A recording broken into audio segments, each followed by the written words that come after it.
Good morning. Thank you very much, Craig and Maureen, for inviting me for your fabulous, as usual, conference. Let's start.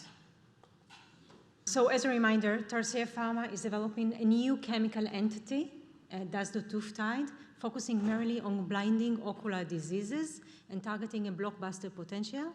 The dazdotuftyde is a conjugate of two active anti-inflammatory compounds with a synergistic effect, modulating macrophages from M1 to M2, inhibition of NF-kappa B cascade through toll-like receptor 4, inhibition of the ACE2 receptor, and its affinity to neuropilin-1 reduces the VEGF activity.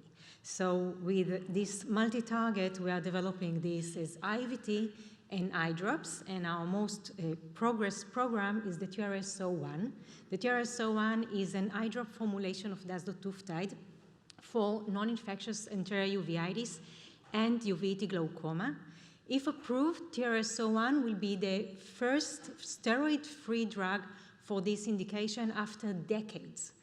After which I will present shortly our phase 3 clinical trial results, and with a positive outcome from a Type C meeting with the FDA and a very clear path forward, it's probably time to visit how a market for uveitic glaucoma may look like. So stepping back 3 years ago for the launch of Tepezza, thyroid eye disease like uveitic glaucoma was an unsophisticated, undertreated indication with not much hope for patients. Shortly after approval, as you know, Tepezza was one of the main blockbuster drugs in ophthalmology. So non-infectious uveitis, many of you will say, and it's not interesting, how come 67% vision loss, 22% blindness, age of onset below 40 can be not interesting? Non-infectious uveitis is a chronic autoimmune recurrent inflammation of the eye, and those devastating results are mainly due to the very cheap treatment, which is steroid eye drops. And patients that are treating recurrently with steroids will enter a vicious cycle of inflammation, steroid treatment, IOP elevation, rebound effect, and vice versa, up until they will reach the stage of an end-stage non-infectious uveitis that leads to blindness, uveitic glaucoma. 120,000 patients in the US will end up with this devastating condition. So in our 3 clinical trials that we have conducted thus far in the US, we proved that the dazdotuftyde formulated as eye drop in the TRS-01 is a potent and safe anti-inflammatory drug. The recent TRS-4Vision first phase 3 clinical trial was a randomized, double-blind, active control head-to-head with steroids. We randomized patients across the US, Europe, including kids. 136 subjects were randomized to this trial. Their main baseline characteristics were balance, and we randomized patients with moderate to intense inflammation. This level of inflammation is rarely resolved without any treatment. The ultimate treatment goal is to reach 0 cells total clearance of inflammation in the anterior chamber to preserve vision. So almost half of the patients treated with the TRS-01 had reached this total resolution of inflammation, and we concluded that the TRS-01 is a potent and safe anti-inflammatory drug.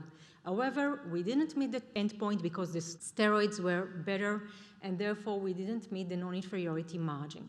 But in a post-hoc analysis, when we look 2 weeks later after the end of the treatment with the steroids, we see that almost a third of the steroid-treated responders had a rebound, had a relapse of the inflammation, and needed further treatment. So the difference between the groups is not that big overall. Regarding pain, which is a key efficacy point in non-infectious uveitis, both the TRS-01 and steroids reduced pain promptly after 1 week of treatment. And the most important element, do we have a risk-benefit profile which is better than steroids? The answer is clearly yes. We are having a stable intraocular pressure throughout the treatment period without any IOP elevation, compared to a steep and continuous and statistically significant elevation in the steroid arm. Moreover, 20% of the responders in the steroid arm moved the threshold specifically for uveitis in elevation of IOP that suggests 5 times higher risk to develop glaucoma. On top of that, 13% of the steroid arm had a meaningful increase of more than 10 millimeter in their IOP in the steroid arm. We didn't see any of those outcomes in the TRS-01 group.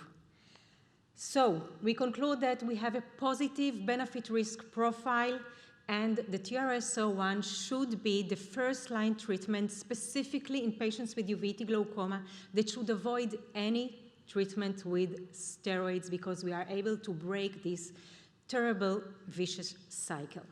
Moving to our pipeline.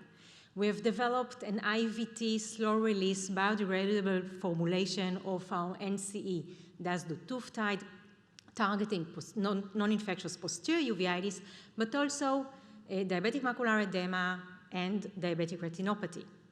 Our release profile is similar to the ones of Ozurdex, as you can see in this slide.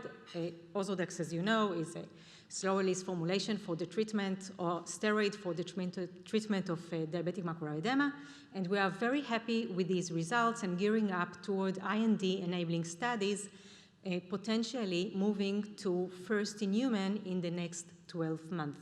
So in the next 12 months, we need to initiate our second phase 3 clinical trial after we have met with the FDA that gave us a very clear and a path forward. We just need to repeat this exact trial that we have already conducted with a change of the endpoints.